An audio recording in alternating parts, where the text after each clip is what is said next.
Cek, cek. Oke, baik Bapak Ibu, saya mulai ya karena pesertanya sudah lengkap. Ya, ada 20 guru lebih ya. Walaupun kameranya nyutingnya ya, nggak nutut ya. Semoga di kegiatan hari ini kita semuanya mendapat ilmu yang barokah. Ya, sebelum kegiatan dimulai, perlu saya jelaskan Bapak Ibu, di mana saya menyelenggarakan diseminasi modul 1-4 yaitu berjudul budaya positif di sekolah, di mana ini adalah serangkaian dari pendidikan guru penggerak ya.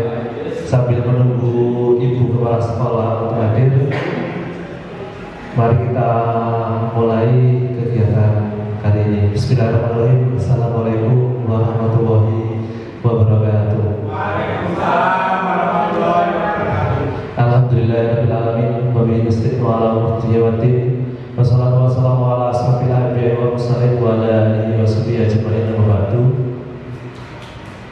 Pertama-tama marilah kita panjatkan puji puji syukur atas kehadirat Allah Subhanahu wa taala yang mana telah melimpahkan rahmat dan hidayahnya kepada kita semua. Pada hari ini, di sore ini kita bisa berkumpul dalam kegiatan diseminasi modul 1-4 budaya positif di sekolah, sebagaimana rangkaian tindakan guru bergerak atas pilihan yang saya ikuti.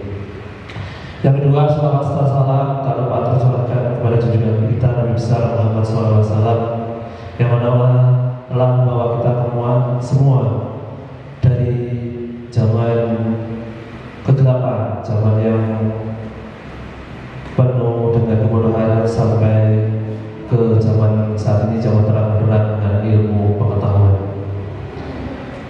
Perlu saya sampaikan untuk susunan acara dalam kegiatan di siang hari ini. Yang pertama adalah pembukaan yang tadi susah saya buka, yang selanjutnya adalah sambutan, yang ketiga nanti adalah acara inti yaitu penyampaian atau pengimbasan tentang budaya positif di sekolah. Untuk sambutan, karena Ibu Ritu Idawati SPDMPD selaku kepala sekolah belum bisa hadir, sambil menunggu beliau maka akan langsung saya lanjutkan ke materi inti, di mana judulnya adalah budaya positif di sekolah. Untuk selanjutnya, biar tidak terlalu formal juga karena ini nanti juga lumayan cukup panjang ya. Nanti kita sifatnya sharing ya, sambil saya menyampaikan informasi yang saya terima, bukan maksud untuk menggurui atau apa, hanya bermaksud untuk menyampaikan atau mengimbaskan kepada Bapak Ibu.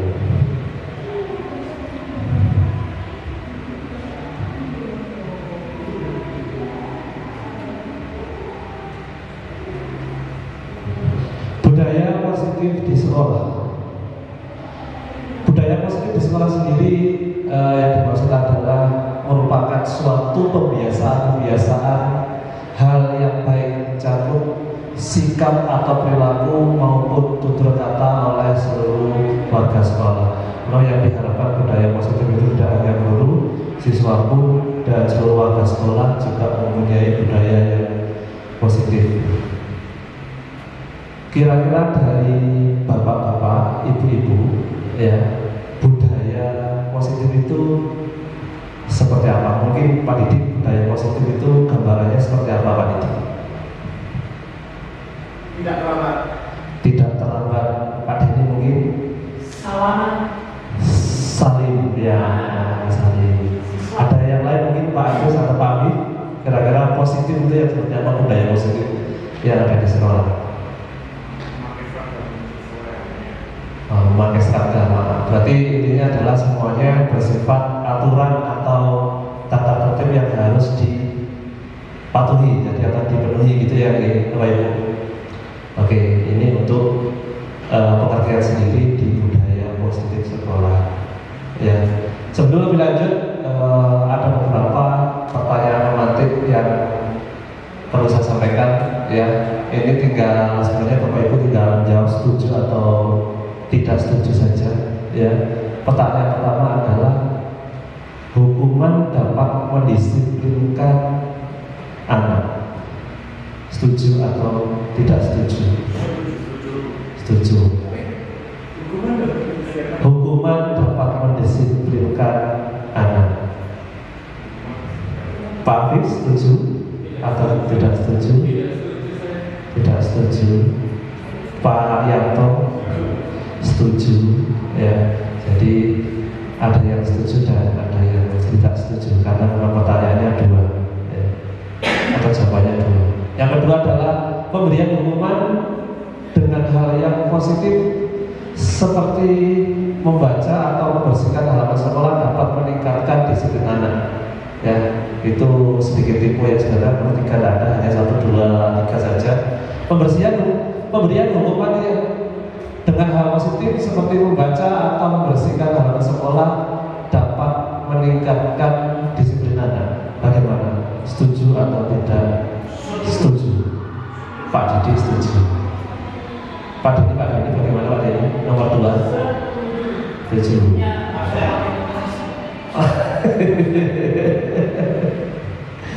Nomor 3 ya, memberikan penghargaan dapat meningkatkan motivasi belajar anak. Dengan memberikan penghargaan nanti dapat menumbuhkan motivasi. Ini hanya pertanyaan romantik yang setuju tidak setuju, tidak dinilai ya. Selanjutnya ini yang akan saya sampaikan di siang menjelang sore hari ini ya. Yang pertama ada disiplin positif dan nilai-nilai kebajikan universal. Yang kedua adalah teori motivasi, hukuman, penghargaan dan restitusi. Yang ketiga adalah keyakinan kelas. Yang keempat adalah kebutuhan dasar manusia dan dunia yang berkualitas atau dunia berkualitas. Nomor 5 adalah 5 posisi kontrol. Dan yang 6 adalah segitiga restitusi. Ya. Oke, saya lanjutkan. Disiplin positif dan nilai-nilai kebajikan universal. Ini sebuah permainan sebenarnya Bapak Ibu. Ya. Di sana ada B, itu kan nanti pasangan ya. Ini adalah bukan saya sobeklah cari kertas dan tuliskan benda-benda atau sesuatu yang berharga. Sebenarnya tidak harus menyobek ya. Cuman mungkin bisa berpasangan antara pribadi serta atau ya mungkin Pak Hum ini nanti sama saya aja Pak Hum ya. Nanti Pak Didi sama Pak Jus ya. Mungkin Pak Hum bisa ke depan saya Pak Hum. Oke. Ya. Dan contohkan seperti ini, ya nggak apa-apa di sini aja, rasanya. Ya, saya dengan genggam, ya. Bayangkan di genggaman Pak Agung ini adalah sebuah hal yang berharga, ya sangat berharga bagi Pak Agung. Ya, kira-kira saya boleh melihatnya nggak? Kalau saya paksa, nggak mau ya. Kalau saya sogok, saya beri kue lagi, tidak mau. Harus berarti orang-orang tertentu ya. Jadi terima kasih Pak Bif ya, terima kasih. Ya. Jadi intinya adalah dari perubahan paradigma ya Bapak Ibu, bahwa yang bisa mengontrol kita hanya kita sendiri, bukan orang lain. Contoh misalkan ya ada peserta didik ya ada peserta didik ya.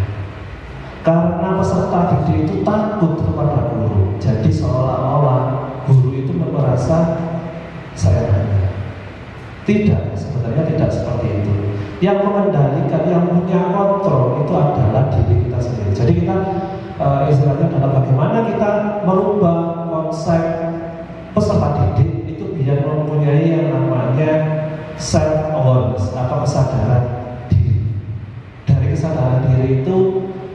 terbentuklah sebuah yang namanya kontrol. Ya. Itu terkait perubahan paradigma. Jadi tadi Pak Hafiz sudah saya bujuk, mau saya kasih kue ternyata tidak mau, ya, karena itu adalah privasinya Pak Hafiz, tidak boleh semua orang tahu. Jadi yang mengontrol adalah diri kita sendiri. Walaupun dibujuk rayuan apapun, ternyata Pak Hafiz juga tidak mau. Perubahan paradigma teori kontrol atau teori pilihan, di mana ini ada sebuah ilusi kontrol. Ilusi kontrol sendiri adalah guru mengontrol murid. Ya, kamu harus seperti ini, kamu harus seperti ini, kamu harus seperti ini. Ya. Ilusi bahwa kritik dan membuat orang merasa bersalah dapat menguatkan karakter. Apakah dengan membuat seorang siswa atau murid merasa bersalah? Ya. Contohnya seperti ini. Ya, gara-gara awakmu, gara-gara awakmu. Ya. Ini aku mulai suri. Karena ada diskriminasi mulai suri. Ya, misalkan seperti itu. Ya. Kritik membuat orang merasa bersalah dan menguatkan karakter. Jadi bukan malah menguatkan karakter, jadi malah merasa bersalah. Ya, itu sesuatu hal yang tidak baik dan itu akhirnya membuat siswa malah minder, ya, atau cenderung pemalu atau diam saja. Yang ketiga adalah ilusi bahwa semua pengakuan positif, efektif, dan bermanfaat. Tidak semua penguatan positif, efektif itu bermanfaat. Ya. Mungkin contoh misalkan, ya, si A mendapat ulangannya mendapat 100. Ya, saya berikan hadiah. Ya. Mungkin si A akan senang, ya. Tapi si A, si B, C, D sampai Z, ya. Di sini bisa jadi akan merasa down, ya. Kenapa? Ya, karena memang tidak diberi. Ya, kalau diberi ya seharusnya diberi semua. Biar motivasinya untuk semua, tidak hanya untuk satu. Ya. Yang keempat adalah ilusi bahwa orang dewasa memiliki hak untuk memaksa, ya, tidak, ya. Nah, saya lanjutkan. Perubahan paradigma, stimulus respon, ya, teori kontrol ini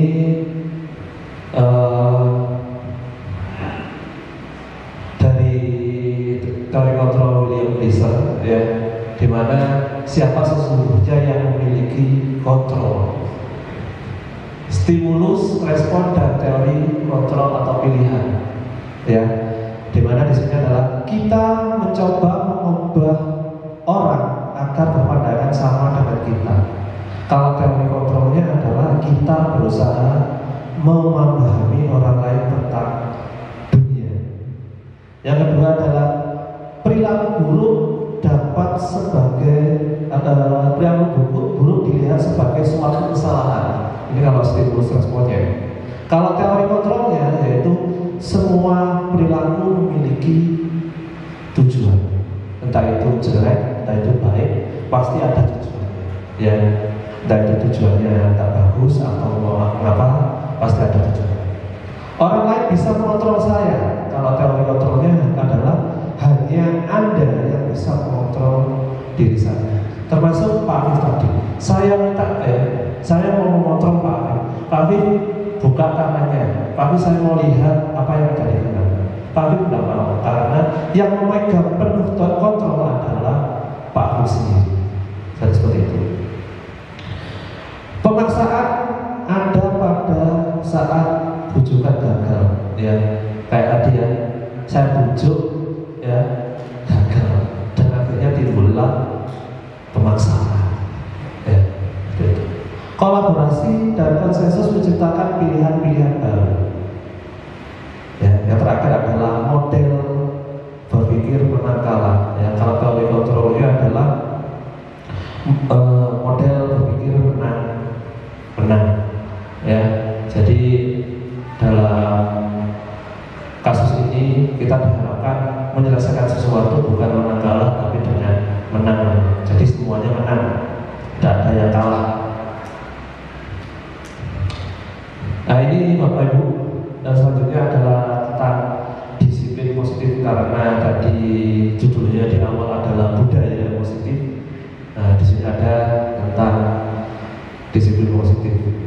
tidak kelihatan ya Bapak Ibu, ya karena mungkin kurang baik pencahayaannya. Ya. Dari kontrol menurut Dr. William Glasser, ya, yang pertama di sini ya, Anda, ya, Bapak Ibu semua, ya, tidak bisa mengontrol orang lain, hanya Anda sendiri kan dapat mengontrol diri Anda. Ya, makna disiplin di sini adalah belajar kontrol diri dengan menggali potensi agar tercapai tujuan mulia, yaitu sesuatu yang menjadikan kita ingin berdasarkan nilai-nilai yang kita hargai. Teori kontrol sendiri Bapak Ibu, ya, semua perilaku memiliki tujuan. Ya, di sini semua perilaku memiliki tujuan. Ya, tinggal motivasinya apa. Ya, motivasi sendiri dibagi menjadi dua, Bapak Ibu. Ada motivasi eksternal atau internal, atau bisa disebut intrinsik atau ekstrinsik. Ya, kalau selama siswa hanya memiliki motivasi ekstrinsik, dalam hal ini adalah untuk menghindari hukuman, datang pagi-pagi hanya untuk menghindari hukuman, ya, mengerjakan tugas hanya untuk menghindari hukuman, ya. Terus apalagi yang hanya untuk menghindari hukuman, untuk mendapatkan imbalan. Kalau kamu nilainya paling baik, saya kasih uang 10.000, saya kasih maka kasih apa, saya kasih hadiah.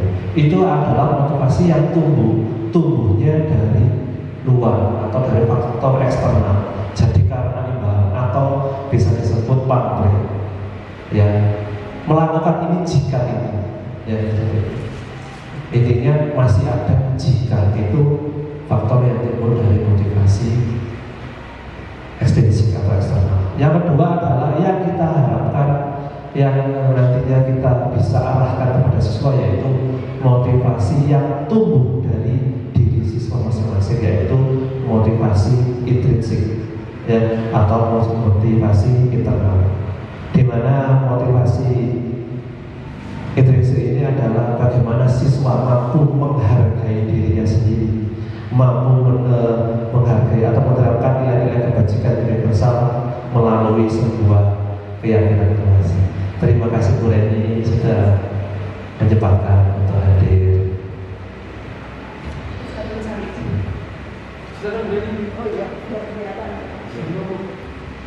Pak Afif mungkin dibantu absensi dan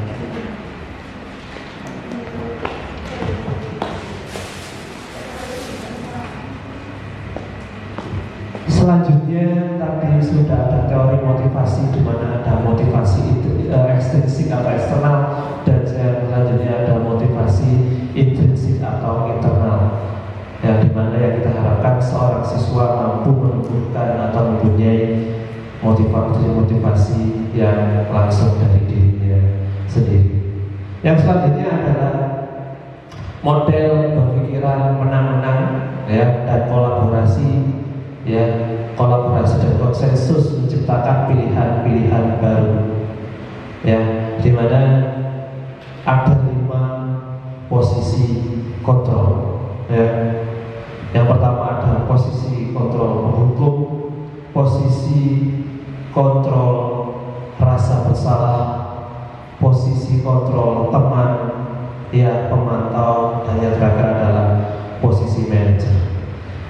Dari 5 posisi kontrol ini sebenarnya Bapak Ibu Guru diharapkan dapat menjadi yang kelima, yaitu posisi kontrol sebagai manajer. Karena apa? Karena yang pertama adalah posisi penghukum dan pembuat rasa bersalah. Ketika kita sebagai guru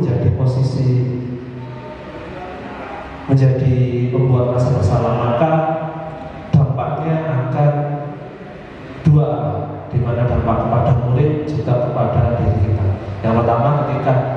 siswa dibuat merasa bersalah ketika melakukan sebuah kesalahan, maka bisa jadi anak tersebut malah tidak bisa bangkit atau malah terbunuh. Yang kedua adalah hubungan antara murid dan guru menjadi tidak berkualitas atau tidak efektif. Ya. Yang selanjutnya ada posisi teman dan posisi pemantau. Ya, posisi teman dan posisi pemantau ini adalah yang dimaksud adalah seperti yang saya jelaskan tadi adalah ketika seorang siswa nilainya bagus diberi imbalan. Ya, kita mendekati siswa dengan posisi sebagai seorang teman. Ya, jadi seperti itu. Yang diharapkan adalah kita sebagai manajer, ya, sebagai manajer. Jadi sebagai manajer itu adalah mampu mengelola emosi siswa.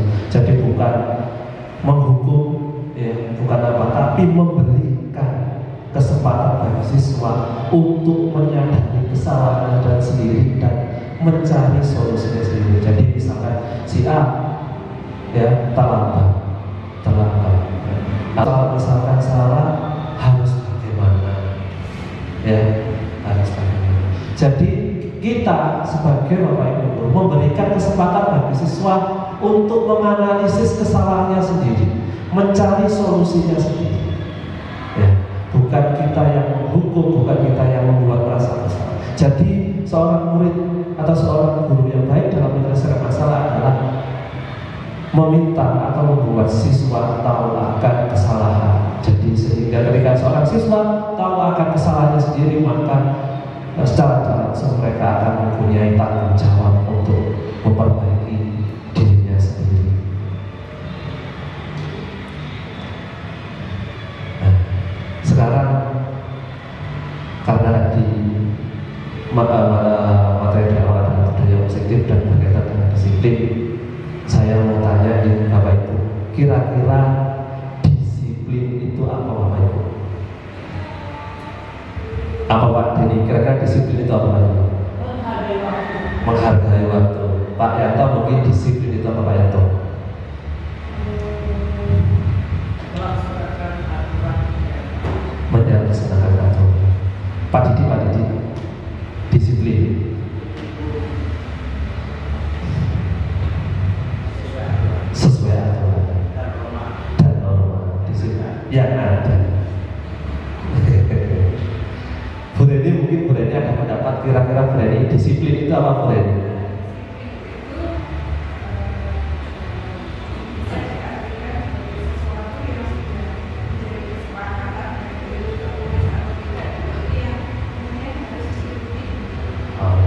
Nanti adalah intinya adalah sebuah peraturan. Terus saya bisa menyimpulkan dari Pak Didi, dari Pak Denny, Pak Yanto dan Bu Reni tadi adalah bahwa disiplin itu adalah sebuah aturan atau kesepakatan yang harus dilaksanakan gitu atau diikuti ya, sesuai dengan kesepakatan. Nah, itu disiplin.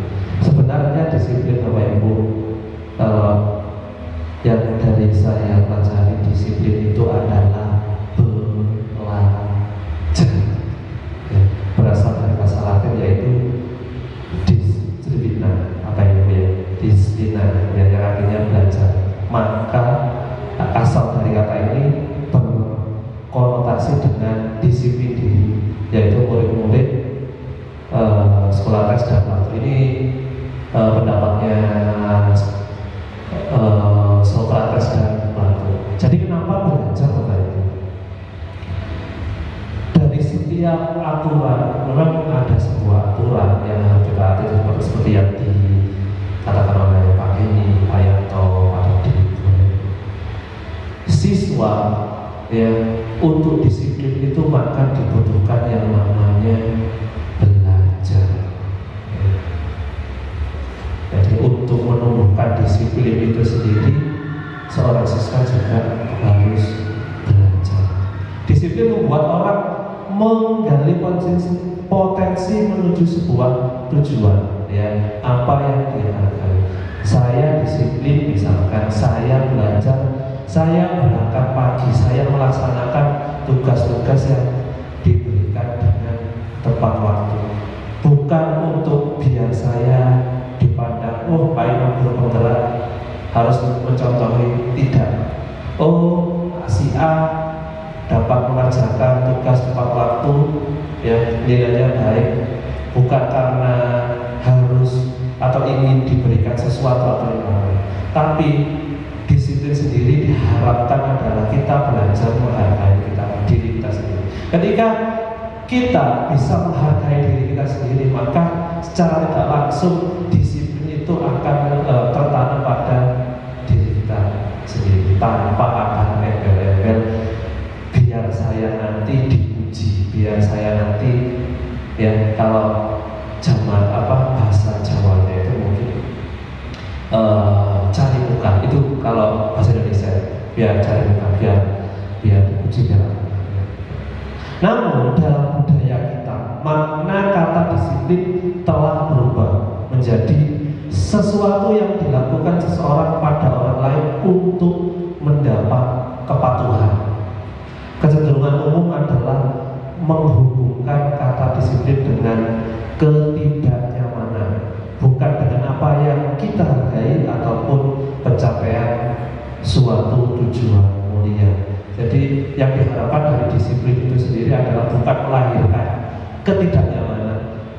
Ya, waduh harus terus Israel. Ya. Ketika masih pamrih itu masih muncul rasa tidak nyaman. Ya.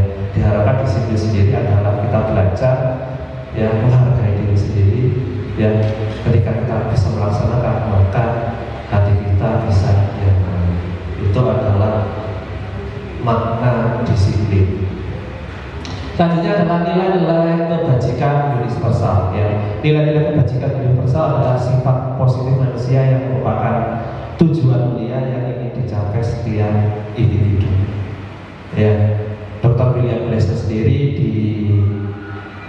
pada teori kontrolnya di tahun 1984 ya mengenai perilaku atau perbuatan sesuatu tujuan. Ya. Dengan mereka nilai-nilai kebajikan yang diyakini seseorang, maka motivasi intrinsik akan terbangun sehingga menggerakkan motivasi dari dalam untuk mencapai tujuan yang mulia. Ketika memang itu sudah diterapkan. Nilai-nilai kebajikan yang ingin dicapai oleh setiap anak Indonesia kita kenal dengan profil Pancasila. Jadi dari profil Pancasila dari P5 itu sendiri mulai beriman kepada beriman bertakwa pada Tuhan Yang Maha Esa, pada berakhlak mulia, mandiri, penerapan kritis, berkelindahan global, bergotong royong dan kreatif, itu adalah bagian dari nilai-nilai kebajikan universal. Selanjutnya Bapak Ibu, tadi ada yang awal tadi sudah saya jelaskan ya bagian-bagian materi apa yang saya sampaikan. Yang selanjutnya adalah teori motivasi, hukuman, dan penghargaan atau restitusi. Nah, ini Bapak Ibu. Ya, tadi saya sudah sempat menyinggung ya Bapak Ibu, teori motivasi atau perilaku manusia, di mana ada motivasi eksternal dan motivasi internal. Ya. Motivasi eksternal sendiri adalah untuk menghindari ketidaknyamanan. Ya. Seperti karena pamrih biar tidak dihukum, akhirnya tidak nyaman. Untuk mendapatkan imbalan, ya, untuk mendapatkan imbalan dari orang lain. Ya. Apa yang akan saya dapatkan apabila saya melakukan? Jadi saya melakukan atau seorang melakukan akan dilakukan ketika ada imbalannya. Wani piro, misalnya seperti itu. Ya. Bisa seperti ini, wani piro. Ya. Kerja atau tugasmu, wani piro. Ya, misalkan seperti itu. Yang ketiga adalah motivasi internal, ya, tujuannya adalah disiplin positif, yaitu untuk menghargai diri sendiri. Saya menjadi orang yang seperti apa bila saya melakukan. Itu teori perilaku manusia. Menurut Ki Hajar Dewantara, ya, merdeka itu artinya tidak hanya terlepas pada perintah, akan tetapi juga cakap berbuat memerintah diri sendiri. Ya, itu menurut Ki Hajar Dewantara. Selanjutnya ada yang namanya dihukum oleh penghargaan. Penghargaan ternyata bisa menjadi sebuah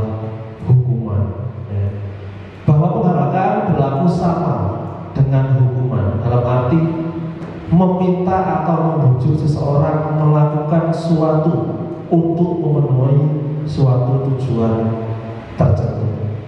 Ya. Beberapa dampak dari pemberian penghargaan ya menurut Alficon ya 1993 ya, pengaruh jangka pendek dan jangka panjang ya. Penghargaan menghukum, penghargaan mengurangi ketepatan, penghargaan tidak efektif, penghargaan merusak hubungan. Kenapa semuanya kata-katanya adalah bersifat negatif? Memang benar seperti itu. Contoh ya, penghargaan mengurangi ketepatan. Jadi ketika dihargai saja, ketika diberi imbalan saja akan tepat. Ketika tidak diberi imbalan maka tidak akan tepat. Penghargaan membuat ketidakefektifan. Ya karena memang pandangannya dari awal, gue bakalan dikainin, nanti bakalan dikasih seperti ini. Ya. Penghargaan merusak hubungan. Kenapa merusak hubungan? Pak Didik saya kasih jajan, Pak Didik saya kasih ini, saya kasih ini. Karena Pak Didik berhasil menjawab ya, nilainya 100 terus. Nah, sedangkan di sini nilainya 90. Karena yang saya berikan nilai yang terbaik yang 90, yang lainnya jadinya minder. Aku berusaha keras, podo-podo berusaha keras, ternyata saya juga tidak diberi imbalan. Mutung akhirnya. Ya, itu penghargaan yang menghukum atau merusak. Jadi seperti itu, didukung oleh penghargaan. Penghargaan menurunkan kualitas, penghargaan mematikan kreativitas, dan penghargaan mengurangi motivasi intrinsik. Ya, penghargaan menurunkan kualitas. Sesuatu yang dilaksanakan dengan pamrih itu tidak akan berjalan dengan efektif. Penghargaan mematikan kreativitas. Kreatif akan jika diberi penghargaan. Jika tidak diberi penghargaan, tidak kreatif, malas dan sebagainya. Penghargaan mengurangi motivasi intrinsik, di mana motivasi intrinsik adalah motivasi yang tujuannya atau timbul dari diri sendiri, bukan karena orang lain. Ya.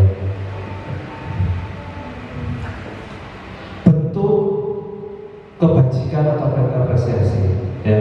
Dalam memberikan apresiasi, pengakuan perlu dilihat dari beberapa hal. Jadi saat kita memberikan apresiasi kepada seorang siswa, dilihat dari beberapa hal. Yang pertama adalah beri pengakuan secara khusus, beri pengakuan secara pribadi, beri pengakuan kepada semua murid secara bergantian, beri pengakuan secara konsisten dan fokuslah pada proses. Ini yang diharapkan adalah dari program kebajikan atau apresiasi yang kita terapkan kepada murid. Beri pengakuan secara khusus, ya, khususon. Ya. Jadi tidak di forum atau di banyak orang, ya, pengakuan khusus. Ya.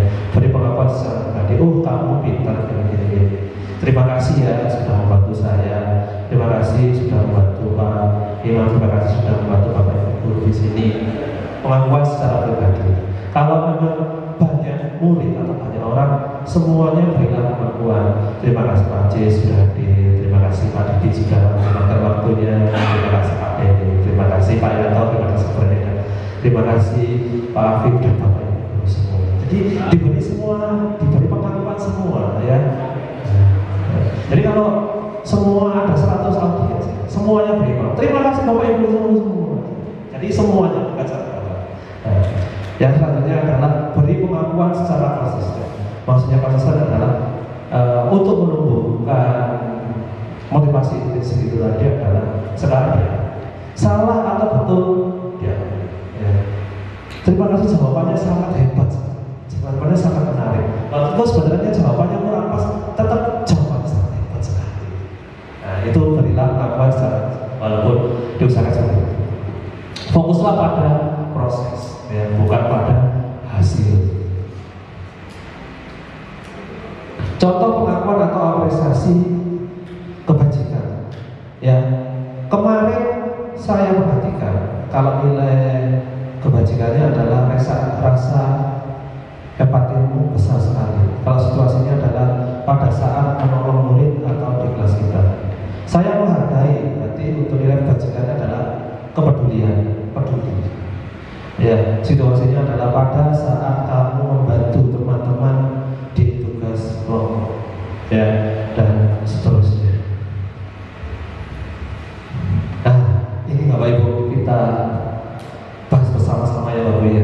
Ini adalah perbedaan hukuman dan konsekuensi. Ya. Di sana ada tindakan guru, ya, hukuman atau konsekuensi. Yang pertama, mencatat 100 kali di dalam buku dengan kalimat saya tidak akan terlambat lagi karena saya tidak akan terlambat lagi. Ya. Ini karena terlambat sekolah. Ini kira-kira hukuman atau konsekuensi? Hukuman atau konsekuensi? Hukuman. Yang kedua, lari mengelilingi lapangan basket 2 kali karena terlambat hadir di sekolah. Ini kira-kira hukuman. Murid diminta push up 15 kali karena tidak menggunakan masker di sekolah. Hukuman. Nah, yang keempat, menggantikan kertas temannya yang telah dicoret-coret. Konsekuensi. Ya. Terus membersihkan tumpahan air di meja tulis karena tersenggol. Ya. Konsekuensi. Murid disuruh untuk tidak mengenakan sepatu seharian di sekolah karena tidak memakai sepatu hitam. Konsekuensi apa? Hukuman. Yang terakhir, lari mengelilingi lapangan basket 2 kali karena terlambat 10 menit, ya, untuk pelajaran PJOK. Kasusnya adalah pelajaran PJOK. Hukuman atau konsekuensi? Hukuman. Ya, kita lihat hukuman, konsekuensi, hukuman, konsekuensi. Yang terakhir adalah lari mengelilingi lapangan basket 2 kali. Ya, ini adalah konsekuensi. Beda kalau kasusnya bukan pelajaran PJOK. Ya, karena ini adalah pembelajaran PJOK.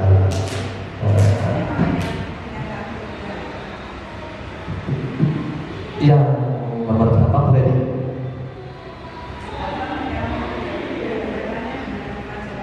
Ya, yang nomor 2 lari mengelilingi lapangan basket tidak ada kaitan dengan pelajaran PJOK. Ya, kalau yang terakhir ini adalah karena ada kaitannya dengan pelajaran PJOK.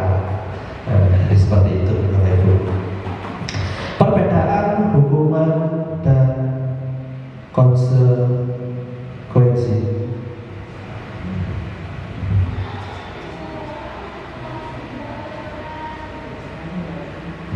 Perbedaan hukuman dan konsekuensi, ya. Hukuman dan konsekuensi. Kalau hukuman sendiri sesuatu yang menyakitkan harus terjadi, ya. Itu suatu keyakinan, suatu yang menyakitkan harus terjadi. Kalau konsekuensi, yaitu sesuatu yang terjadi, ya. Hukuman membuat anak sakit fisik maupun hati untuk jangka waktu lama. Kalau konsekuensi adalah membuat anak merasa tidak nyaman dalam jangka waktu yang pendek. Kalau hukuman, anak membenci kedisiplinan, ya. Kalau konsekuensi, anak menghargai disiplin. Kalau hukuman bersifat paksaan, ya. Kalau konsekuensi stimulus dan tanggapan atau tanggapan. Hukuman sendiri mendorong anak, ya, anak menyakiti diri sendiri. Kalau konsekuensi mendorong anak agar mudah menyesuaikan diri. Hukuman adalah konsep diri yang buruk, kalau konsekuensi adalah konsep diri yang baik. Anak belajar untuk menyembunyikan kesalahan kalau hukuman, ya. Kalau konsekuensi adalah anak belajar untuk mematuhi peraturan. Marah, merasa bersalah, dipermalukan, merasa tidak dihargai, itu adalah dari hukuman. Anak-anak merasa seperti itu. Tapi kalau sebuah konsekuensi, mereka hanya kehilangan hak, ya, dibuat tidak nyaman, ya, diasingkan untuk sementara. Itu adalah perbedaan hukuman dan konsekuensi. Jadi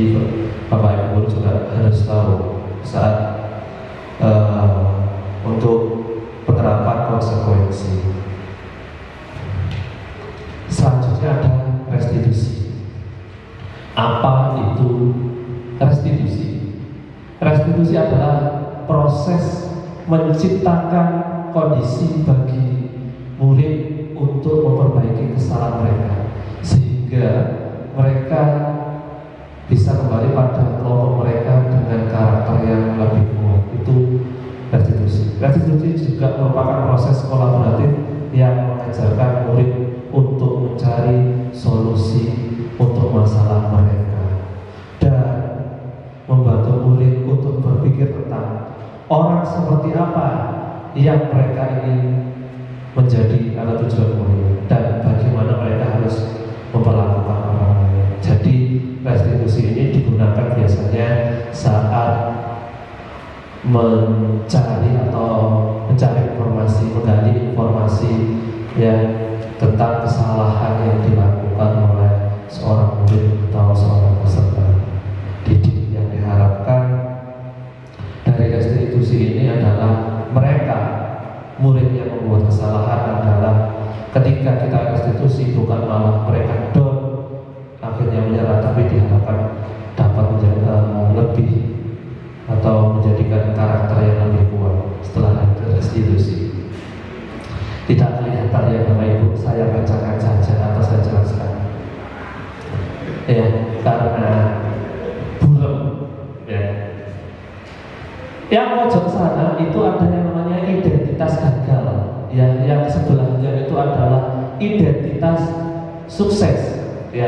Di bawahnya identitas gagal itu ada hukuman ya, identitas sukses itu ada disiplin, di mana disiplin sendiri ada konsekuensi dan restitusi. Tadi saya sudah menjelaskan hukuman dan konsekuensi itu perbedaannya seperti apa. Sekarang kita tambahi yang namanya restitusi. Ya, hukuman adalah sesuatu yang menyakitkan harus terjadi. Ya, kalau konsekuensi adalah sesuatu harus terjadi. Ya. Kalau restitusi yaitu restitusi merupakan pilihan. Kalau hukuman tidak nyaman untuk murid atau anak dengan jangka waktu yang panjang. Kalau konsekuensi tidak nyaman untuk murid ya atau anak untuk jangka waktu yang pendek. Kalau restitusi adalah menguatkan murid atau anak dalam jangka waktu yang panjang. Hukuman adalah korban mendapatkan keadilan ya. Kalau konsekuensi ya, korban bisa diabaikan, yaitu kalau konsekuensi. Kalau restitusi, korban mendapatkan ganti ya, itu yang perbedaan menyorotnya. Perilaku pasif agresif meningkat, itu kalau hukuman bisa jadi ya, kita hukum malah pasif, malah agresif ya, malah nyolong, malah tidak terkendali. Kalau konsekuensi ya, penguatan hanya bertahan dalam waktu pendek, itu konsekuensi ya. Kalau restitusi masalah terpecahkan. Nah, banyak sekali ya. Kalau hukuman yang negatif, kalau konsekuensi itu netral, kalau restitusi itu positif. 9 ciri-ciri restitusi. 1, bukan untuk menebus kesalahan. Jadi restitusi bukan untuk menebus kesalahan, namun untuk belajar dari kesalahan. Saya hari ini terlambat, bukan saya hari ini untuk harus mengelilingi lapangan basket, tapi adalah dari hari ini terlambat saya harus belajar bahwa besok saya harus berangkat lebih pagi lagi. Karena hari ini saya mungkin terlambat karena berkadang ya, kita memberikan motivasi kepada murid bahwa kamu besok tidak boleh berkadang, dia besoknya pergi ke sekolah tidak terlambat. Yang kedua adalah memperbaiki hubungan dengan restitusi ya, mengadili dengan restitusi ya, memberikan solusi, jadi memperbaiki hubungan ya. Takutnya kalau saya ditatip dulu mungkin adalah karena saya orang tatip, banyak siswa yang acuh jadi kayaknya seolah-olah sudah takut dulu karena saya adalah orang takdir, selalu takdir. Diharapkan memang dari adanya restitusi itu tidak terjadi atau hubungannya selalu baik. Jadi tawaran bukan paksaan itu adalah restitusi. Restitusi menurunkan untuk melihat ke dalam diri. Ya, restitusi mencari kebutuhan dasar yang mendasari tindakan. Restitusi diri adalah cara yang paling baik. Restitusi adalah fokus pada karakter, bukan tindakan. Restitusi fokus pada solusi, dan restitusi mengembalikan murid yang berbuat salah pada kelompoknya. Selanjutnya ada yang namanya keyakinan kelas. Mengapa tidak peraturan? Mengapa harus keyakinan kelas? Jadi Bapak Ibu, peraturan dan keyakinan itu beda. Contoh sederhana seperti ini, ya. Peraturan lalu lintas atau peraturan yang mengendarai motor harus menggunakan helm. Semua orang kalau pergi ke kota-kota pada pakai helm karena sebuah aturan. Tapi kalau kita berpikirnya sebuah keyakinan, ya, menggunakan helm itu bukan karena biar tidak ditilang polisi. Menggunakan helm adalah keyakinan kita bahwa menggunakan helm adalah untuk keselamatan. Itu perbedaan peraturan dan keyakinan. Jadi yang ingin kita tumbuhkan pada siswa yaitu mereka mempunyai keyakinan dari sebuah peraturan. Mengapa kita memiliki peraturan harus menggunakan helm? Nah, itu tadi. Mengapa kita memiliki peraturan harus datang tepat waktu pada saat memiliki peraturan? Ya, untuk mendukung motivasi intrinsik, kembali ke nilai-nilai keyakinan lebih mengarah seorang dibandingkan mengikuti sebagian peraturan. Nah, ini sedikit Bapak Ibu ya, ada namanya tabel T dan tabel Y. Tabel T ada hormat, bekerja, diterima dan dimiliki. Ini maksudnya bagaimana? Hormat sendiri Bapak Ibu ya. Di sini contohnya adalah kami meyakini bahwa sangat penting untuk menghormati semua orang dan barang milik orang lain. Dalam bekerja adalah kami meyakini bahwa sangat penting untuk mengerjakan segala pekerjaan atau mengikuti kegiatan yang telah ditugaskan. Diterima dan dimiliki adalah kami meyakini bahwa seorang penting untuk merasa diterima. Kalau dari tabel Y dan tabel T, kalau tabel Y itu ya seperti ini, ya, di sebelah kiri bawah itu yang terlihat, yang atas itu adalah yang terdengar. Kalau yang di sini adalah tingkah laku, ya, seperti itu. Kalau di tabel T sendiri yang paling atas itu adalah terkait hormatnya, yang sebelah kiri itu yang tampaknya, yang sebelah kanan itu yang tidak tampak seperti ini. Nah, saya contohkan langsung untuk tabel Y dan tabel T.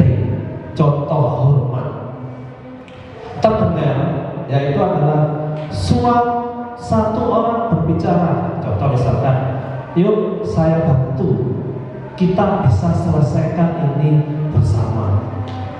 Harus tolong ya, permisi, boleh saya pinjam? Terus nanti akan segera saya bantu. Ini yang terdengar, ya. Ini yang terdengar. Kalau terlihat berempati terhadap perasaan orang, ya, memegang barang orang lain, ya, mendengarkan dengan sesama, senantiasa adalah berbuat atau berbagi. Tak kayak ini. Ya. Ini yang terlihat. Kalau terdengar kita hanya, oh dia menyumbangkan sebagian rezeki. Kalau terlihat, ya, yang kita lihat, yang tampak. Kalau berperilaku adalah contoh yang tersenyum dengan lama, memberikan salamnya, yang terlihat perilakunya baik. Ya, jadi ini kita terjadi. Terus adalah berjabat tangan, ya, meletakkan tangan, saling. Ini ada perilaku yang baik. Kalau terdengar, oh anak itu baik. Nah, baiknya seperti apa? Di perilakunya adalah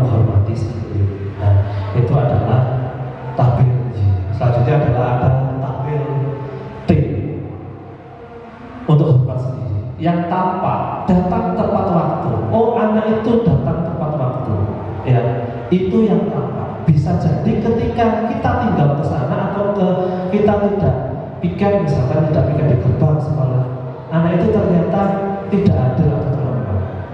Ya. Nah, kita yang tidak ketahui. Menyapa teman dan guru setiap hari. Itu kalau kita tahu si A nyapa kita. Tapi kalau kita tidak tahu, mungkin nggak nyapa ke guru orang lain, itu yang tidak tampak. Kalau di kategori bekerja sendiri, tekun dalam bekerja dan menyimak guru. Yang tidak tampak adalah tidak mendengarkan. Lawan atau kebalikan itu adalah tabel T.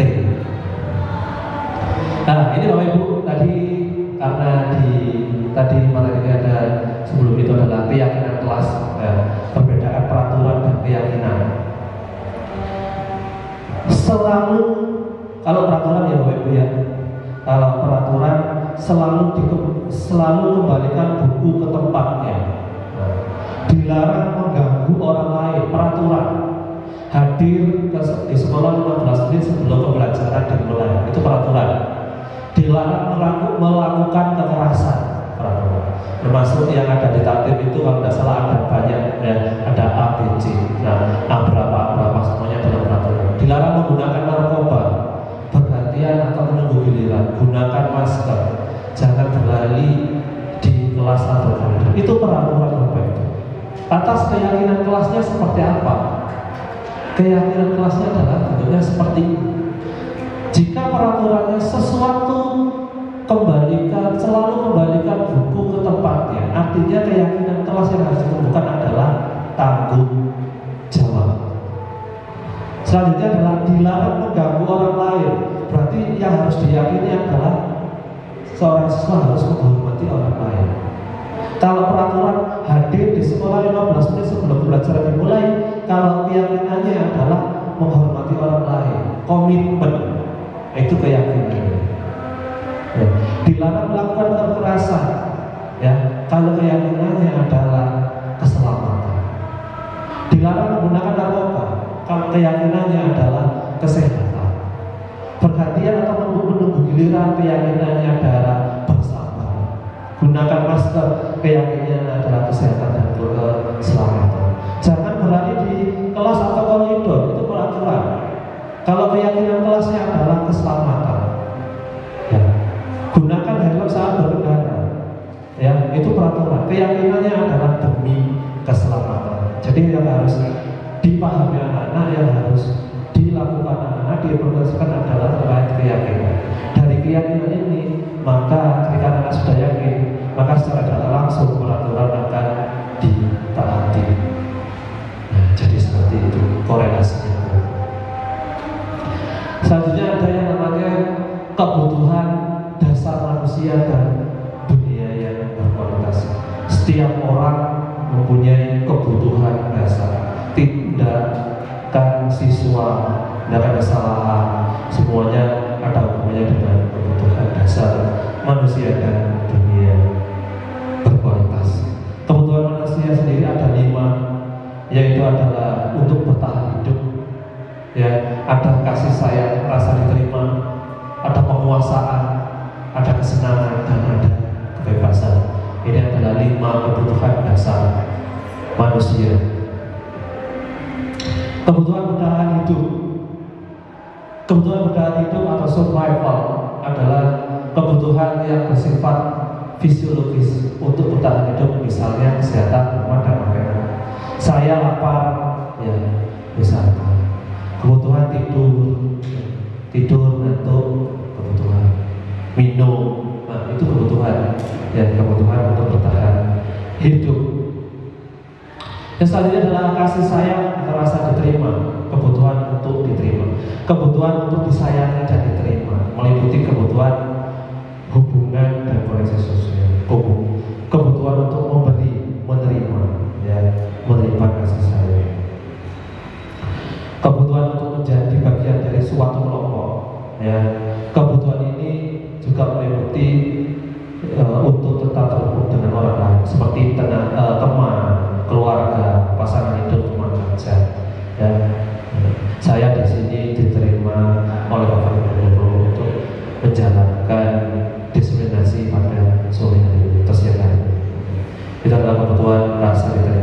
saya. Penguasaan ya, atau kebutuhan pengakuan atas kemampuan ya. Kebutuhan ini berhubungan dengan kekuatan untuk mencapai sesuatu ya, menjadi kompeten, menjadi terampil, diakui atas prestasi dan keterampilan kita ya, didengarkan ya, dan memiliki rasa harga diri. Kebutuhan ini meliputi keinginan untuk dianggap ya, jadi seperti itu. Ini adalah penguasa. Ada kebebasan, kebutuhan akan pilihan, kebutuhan untuk bebas dalam artian adalah kebutuhan akan kemandirian, otonomi, memiliki pilihan atau kemampuan mengendalikan arah hidup seseorang. Anak-anak dengan kebutuhan kebebasan tinggi menginginkan pilihan ya. Mereka perlu banyak bergerak, suka mencoba, tidak terlalu terpengaruh dengan orang lain ya, senang mencoba.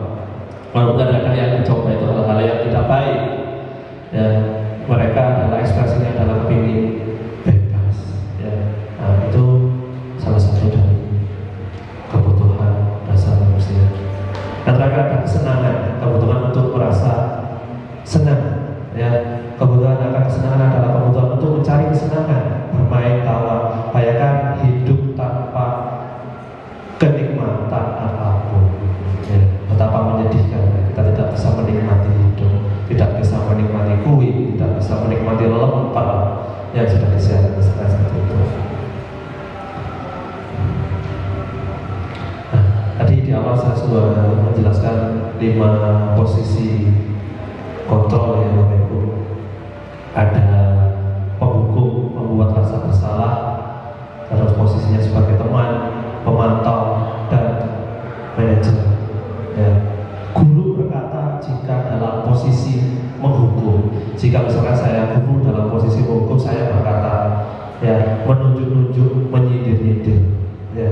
Kalau berbuat rasa bersalah ya, maka saya sebagai seorang guru adalah berceramah ya, mengatakan seharusnya kamu itu seperti ini, seharusnya kamu datang lebih pagi ya, sehingga seorang anak menjadi merasa bersalah. Itu kalau membuat rasa bersalah. Kalau teman ya, membuatkan alasan-alasan untuk muridnya ya.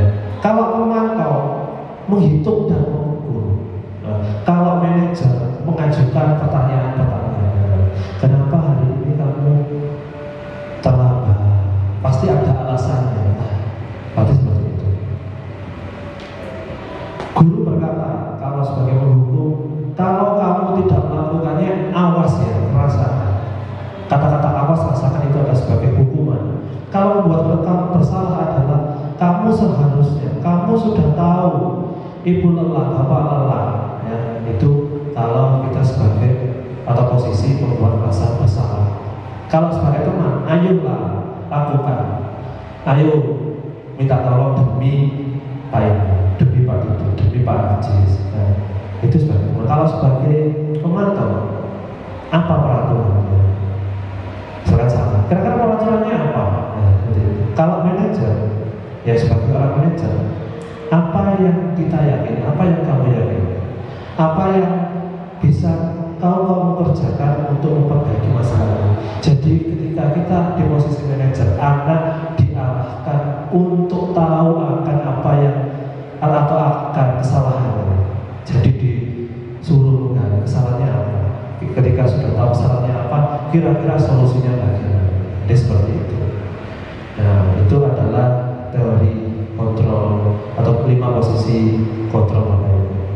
Kalau identitas gagal sendiri yaitu kontrol dari luar, yaitu penghukum atau pembuat merasa bersalah, itu adalah identitas gagal ya. Kalau identitas sukses itu adalah kita berposisi sebagai teman, pemantau, dan manajer.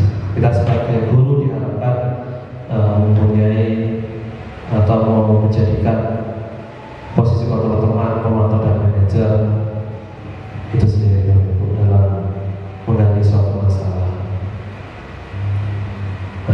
Pertanyaan ya, dan siapa yang mengatakan saya kecewa dengan kamu. Nah, ini adalah membuat orang yang merasa bersalah saya kecewa dengan kamu, jadi anak merasa bersalah.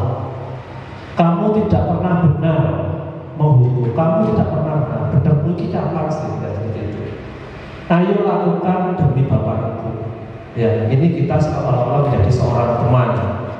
Apakah kamu mendapat stiker bintang hari ini? Ya, biasanya kan kalau di SD atau di SMP, kalau mendapatkan sesuatu yang baik dikasih stiker bintang. Ya, itu adalah memantau. Ya, berapa nilaimu hari ini? Nah, memantau. Kalau manajer, bagaimana kamu bisa menyelesaikan masalah ini? Dan dia adalah memberikan sebuah statement kepada siswa, menanyakan bagaimana kamu bisa menyelesaikan. Jadi disuruh untuk siswa itu menyelesaikan masalah yang dibuat sendiri. Kamu selalu yang paling terakhir, ini adalah hukuman. Bergerak antara peraturan pemantau konsekuensi atau hadiah, nilai-nilai manajer memperbaikinya. Dan kalau kita bergerak di peraturan dan pemantau, yaitu adalah kalau kamu tidak, ya saya akan menghukum, ya diberi konsekuensi jika memang tidak melaksanakan, itu adalah hukuman. Ya, kalau kita bergerak di nilai-nilai manajer untuk memperbaikinya adalah kamu yakin, apa yang kamu yakini, bagaimana memperbaiki masalah ini. Ya, ini adalah jika kita bergerak di nilai-nilai manajer. Jadi seperti itu, Ibu. Memang diharapkan kita berada di posisi manajer seutuhnya. Karena di manajer seutuhnya itu kita juga dalam posisi teman, dan kita dalam posisi mantau juga. Nah, ini yang terakhir, semoga saja menjadi yang terakhir, ya, yaitu adalah tentang segitiga restitusi. Apa itu segitiga restitusi? Ini ada gambarnya segitiga, ya Bapak, itu segitiga warnanya merah dan warnanya biru muda. Segitiga restitusi itu namanya segitiga, pasti ada tiga, ya, yaitu ada yang namanya validasi kebutuhan, yang menambahkan keyakinan dan menstabilkan identitas. Atau yang pertama adalah menstabilkan identitas saat kita ada seorang murid yang melakukan kesalahan, yang kita jaga. Ya, semua orang pernah melakukan kesalahan. Pasti saya yakin Pak Didik selaku guru kita pasti pernah menangani. Semua orang, kamu pernah, semua orang pasti pernah melakukan kesalahan. Pak Didik, Pak Yunus juga pernah melakukan kesalahan. Tapi, menstabilkan, biar stabil dulu posisinya. Ya, yang kedua adalah validasi tindakan yang salah. Validasi tindakan salah itu adalah memvalidasi tindakan kesalahan siswa. Yang terakhir adalah menanyakan keyakinan kelas, mengembalikan lagi keyakinan kelas yang sudah ada. Contoh kesalahannya dia adalah pergi ke kantin, ya, tidak menyelesaikan tugas dan pergi ke kantin. Kalau kita, itu adalah peraturan, ya, peraturannya adalah dilarang pergi ke kantin saat jam pembelajaran, itu adalah peraturan. Kalau keyakinan kelasnya adalah bertanggung jawab atas apa yang dikerjakan, apa yang telah disepakati. Jadi seperti itu. Menstabilkan identitas, ya, untuk membuat anak yang merasa gagal karena berbuat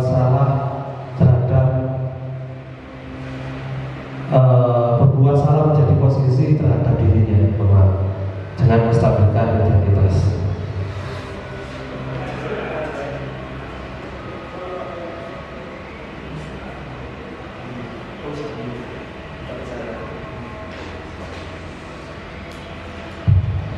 Guru berkata, berbuat salah itu hal yang manusiawi, ya.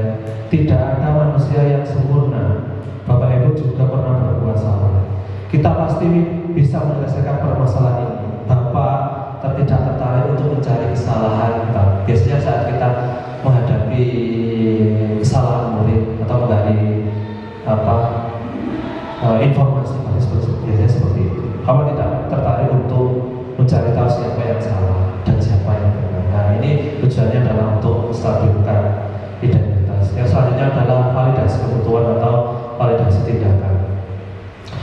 berkata, kamu bisa saja melakukan hal yang lebih buruk, tapi kamu tidak melakukannya kan? Nah, ini validasi betul. Kamu pasti punya alasan kenapa kamu terlambat, kenapa kamu berkantin, kenapa kamu berkelahi.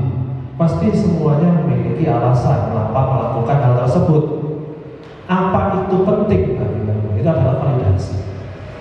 Apakah memukul itu penting bagimu? Misalkan ada kasus berkelahi, ya, kamu boleh tetap berusaha menjaga sikap, tapi tambahkan sikap yang lain. Ini adalah validasi tindakan. Apakah kamu bisa melakukan dengan lebih baik besok? Ya. Jadi memvalidasi. Yang terakhir, guru berkata, ya, apa nilai yang kita percaya di kelas? Kami yang menanyakan keyakinan di kelas lagi. Ya, nilai-nilai universal apa yang kita telah sepakati? Bertanggung jawab, disiplin. Nah, kelas yang ideal itu seperti apa kalau menurut kalian? Kamu ingin jadi seperti apa? Ya, apa yang kamu rasakan ketika yang kamu melakukan tersebut, kamu menjadi hal yang seperti apa? Jadi seperti itu.